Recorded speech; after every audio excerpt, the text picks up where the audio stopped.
Bonjour et bienvenue sur France 24 et sur Radio France Internationale. Nous sommes à l'Union africaine, à Addis Abeba, et notre invité est le ministre des Affaires étrangères du Maroc, Nasser Bourita.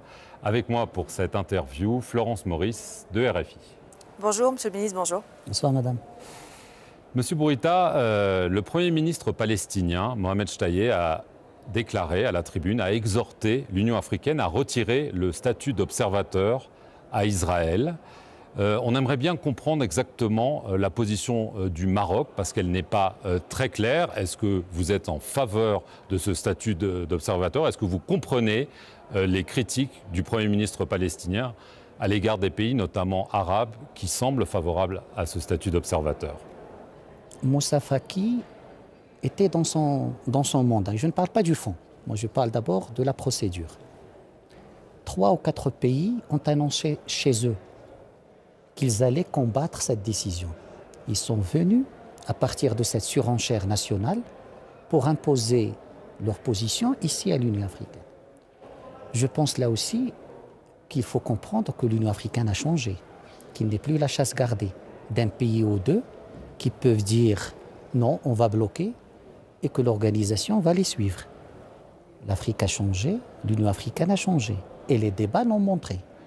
Il se trouve aujourd'hui que 44 pays africains ont des relations avec Israël. 44. Je pense que c'était Margaret Thatcher qui avait dit un jour sur l'ONU, c'est le miroir qui reflète une réalité. Si cette réalité ne plaît pas à 4 pays, il faut la changer d'abord sur le terrain. Il y a un parmi les pays qui sont les promoteurs de ce débat, qui ont reçu il y a une semaine l'ambassadeur d'Israël et qui ont une ambassade avec un drapeau d'Israël qui flotte. Je parle d'Afrique du Sud.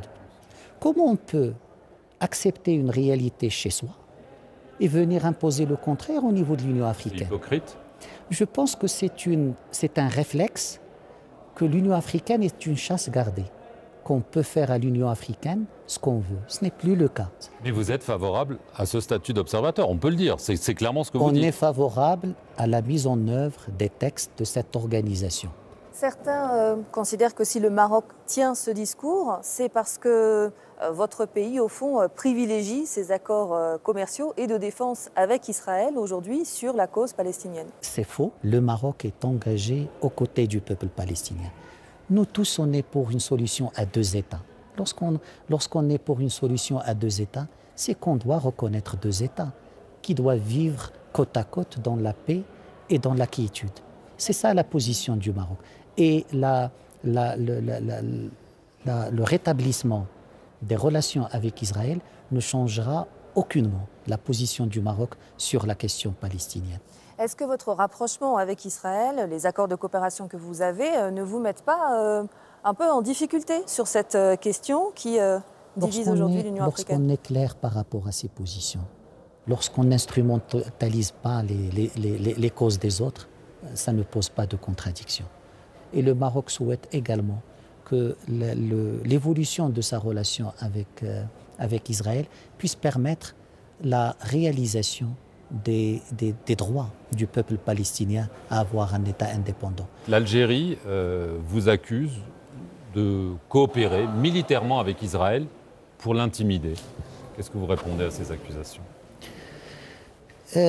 Ça fait longtemps que j'ai arrêté de suivre ce que dit l'Algérie ou la diplomatie algérienne, parce que je vois qu'il y a beaucoup de contradictions, beaucoup de choses. Si ma mémoire est bonne, lorsque l'Algérie a décidé de rompre les relations, il y avait 6 ou 7 points. Pas seulement cette question-là. L'Algérie a évoqué le Sahara, l'Algérie a évoqué la guerre de 63, l'Algérie a évoqué beaucoup de choses. Je pense que c'était Talleyrand qui avait dit quand c'est excessif, lorsque c'est excessif, ça devient insignifiant. Et je pense que lorsqu'on est dans l'excès, on n'a plus d'impact. L'Algérie a pris des positions unilatérales. C'est son droit. La démarche de Sa Majesté le Roi a été de ne pas aller vers l'escalade, de ne pas même pas réagir à ces décisions unilatérales, et ça sera toujours notre position. Donc l'Algérie est dans l'excès. L'excès, ce qui est excessif et insignifiant, mais les positions du Maroc sont claires. Est-ce que pour vous, l'hypothèse d'une confrontation militaire directe entre vos deux pays est envisageable aujourd'hui, exclue? Le Maroc n'est pas dans l'escalade. Le Maroc n'insulte pas l'avenir. Et le Maroc pense qu'on ne change jamais la géographie.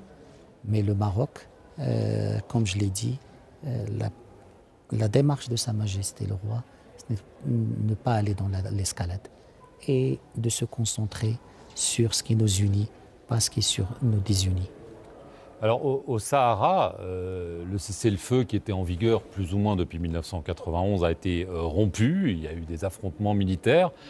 Est-ce qu'on est dans une situation de guerre, de quasi-guerre, ou est-ce que ça reste des petites escarmouches à vos yeux, militairement? Le Maroc est dans son territoire et le Maroc est dans sa légitime défense.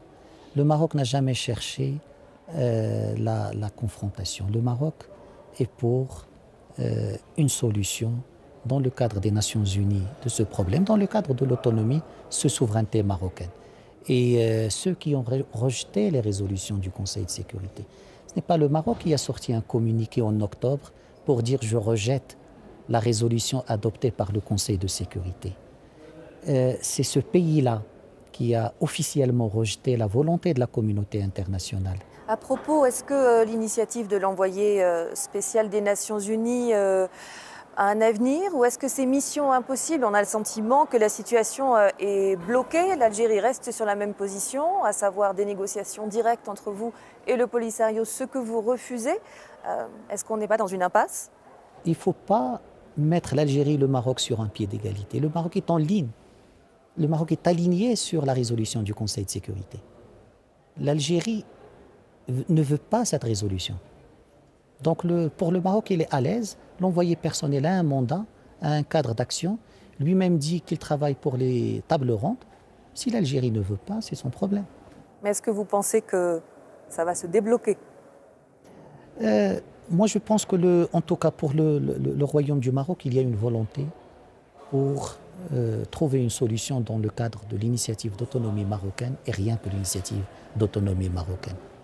Le cadre, c'est un cadre des tables rondes avec la participation de la véritable partie à ce différend régional. Dans ce couloir, demandez à n'importe quel diplomate. Le problème du Sahara, il est entre qui et qui. Lorsqu'on est un acteur de ce problème. Et l'avantage de cette escalade algérienne, c'est que l'Algérie aujourd'hui a démontré qu'elle est la véritable partie à ce problème. Dans la salle, il n'y a que l'Algérie qui prend la parole sur ce dossier-là. Je vais en venir au dossier libyen, rapidement.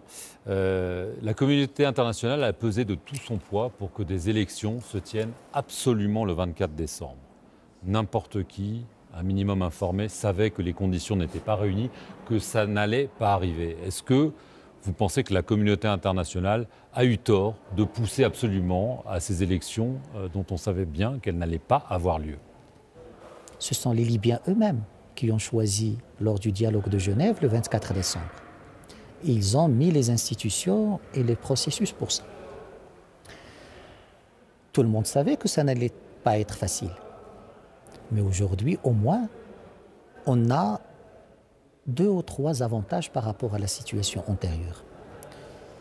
Il y a 1 an et demi, Tripoli était bombardée. Et on pensait que la solution ne pouvait être que militaire en Libye. Aujourd'hui, on voit que les gens sont en train de débattre de la base constitutionnelle, de la loi électorale, de la campagne, le cadre de la campagne électorale. Donc déjà, tout le monde, à travers ce processus des élections, s'est inscrit dans la démarche politique et tout le monde s'est départi de la démarche militaire. Deuxième acquis, les obstacles à la tenue des élections ont été identifiés. Et aujourd'hui, il faut travailler pour dépasser ces obstacles. Et c'est ça le travail que le Maroc essaie de faire avec les différents protagonistes libyens. 3, les institutions ont montré leur utilité. Le Parlement, le Conseil d'État, le Conseil présidentiel et le gouvernement.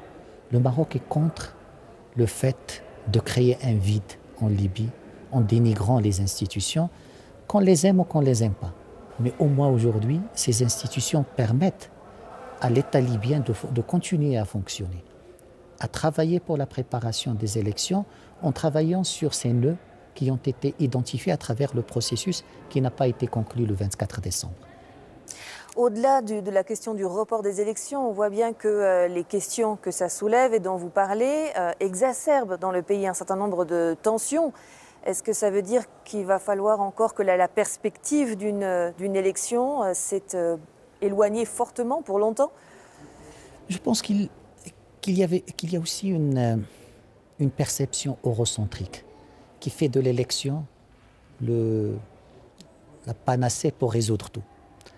Le contexte libyen est un contexte particulier. L'objectif, c'est de régler la question de la légitimité, mais sans perdre la stabilité de la Libye. C'est pour cela qu'il faut cet équilibre, comment avancer vers les élections, mais sans créer le chaos. Et la démarche du Maroc a été toujours une démarche réaliste et pragmatique qui responsabilise d'abord les acteurs libyens.